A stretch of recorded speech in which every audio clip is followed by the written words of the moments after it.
warahmatullahi wabarakatuh. Halo semuanya, kembali lagi bersama saya Tri Mulyani dari kelas 11 TKJ 1 SMK Negeri 1 Majalengka. Di sini saya akan membahas tentang routing. Ini adalah materi yang akan saya bahas. Yang pertama ada konsep pengenalan routing, yang kedua ada routing table dan routing flags, yang ketiga ada pendahuluan static routing, yang keempat ada study kasus, yang kelima ada konsep dynamic routing, dan yang terakhir ada pengenalan OSPF. Masuk ke materi yang pertama, yaitu pengenalan routing. Routing dapat didefinisikan sebagai proses melewatkan data dari satu jaringan ke jaringan lain melalui router. Routing juga dapat diartikan sebagai proses pemindahan paket data dari source ke destination.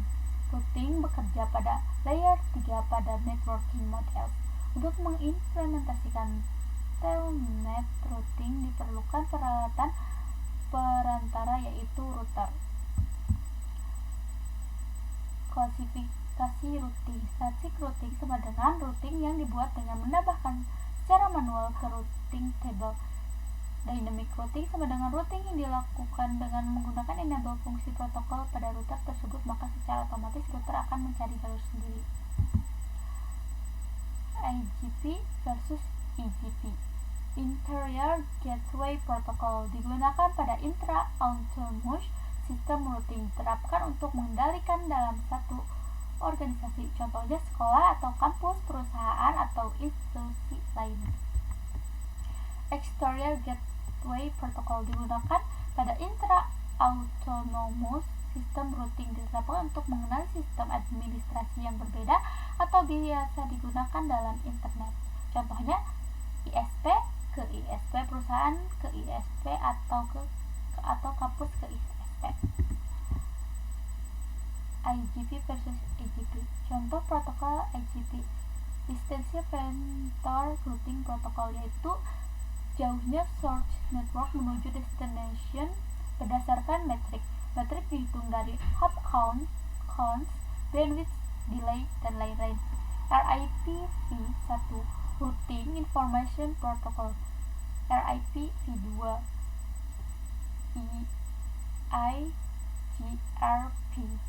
Internal Gateway Routing Protocol.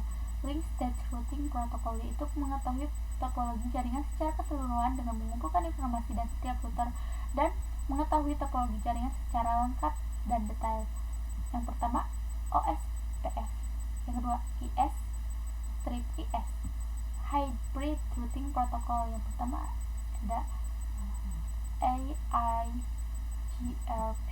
Contoh protokol EGP itu BGP, Border Gateway Protocol.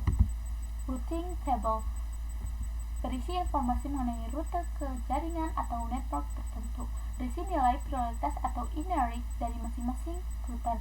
Router table terbentuk dari semua route yang berasal dari Dynamic Routing Protocol, semua rute untuk network yang directly connected ke router, konfigurasi tambahan static routing.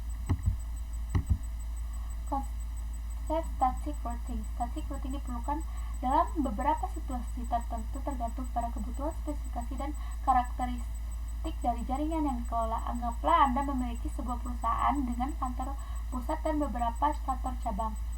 Setiap kantor cabang terhubung ke kantor pusat melalui jalur WAN. Anda ingin menentukan jalur khusus untuk lalu lintas kantor cabang ke kantor pusat. Dalam hal ini routing dapat digunakan. Static routing. Static routing dibuat dengan cara menambahkan jalur manual ke routing table. Pada static router perlu menambahkan parameter routing, DST, address, dan gateway secara manual ke dalam routing table. IP, virtual address, rumus sama dengan mau kemana lewat mana. Mudah dikonfigurasikan pada jaringan skala kecil, membutuhkan khusus yang ringan, tidak cocok digunakan untuk jaringan skala besar. Manual konfigurasi setiap penambahan jaringan baru. Tadi kasus static routing 2, static routing 3, static routing 4. Dynamic routing. Routing dinamis merupakan salah satu cara untuk mendistribusikan informasi routing table secara otomatis. Hal ini untuk memudahkan perubahan dan ekspansi saat memiliki jaringan yang sudah terlalu besar. IGP Interior Gateway Protocol. Yang pertama, Distance Sensor sama dengan RIP IGRP. Yang kedua, Link Stage sama dengan OSPF dan ES-S. Hybrid ARGRP. AGP Exterior Gateway Protocol. Yang perangkatnya adalah BGP. Pengenalan OSPF. OSPF atau Open Shortest Span Force adalah salah satu protokol routing dinamis pada kategori IGP dengan algoritma Link Stage Protocol atau LSR. Protokol IPv4 versi 2 dan IPv6 versi 3. Konsep cara kerjanya adalah dengan mencari rute jalur tercepat berdasarkan bandwidth, delay, dan load. Router yang dipilih sesuai kecepatan. OSPF merupakan protokol routing yang menggunakan konsep hierarki routing. Dengan kata lain, OSPF mampu membagi jaringan menjadi beberapa tingkatan. Tingkatan ini mewujudkan dengan menggunakan sistem pengelompokan yaitu area. OSPF Lab merubah lab static routing sebelumnya menjadi dynamic routing dengan mendaftarkan DAC sebelumnya ke dalam pada OSPF, mencoba menambahkan router dengan network baru dan bisa dilakukan konfigurasi OSPF. Dengan itu maka informasi pada router table akan terdaftar secara otomatis. Sekian pemaparan materi dari saya, kurang lebihnya mohon maaf. Assalamualaikum warahmatullahi wabarakatuh.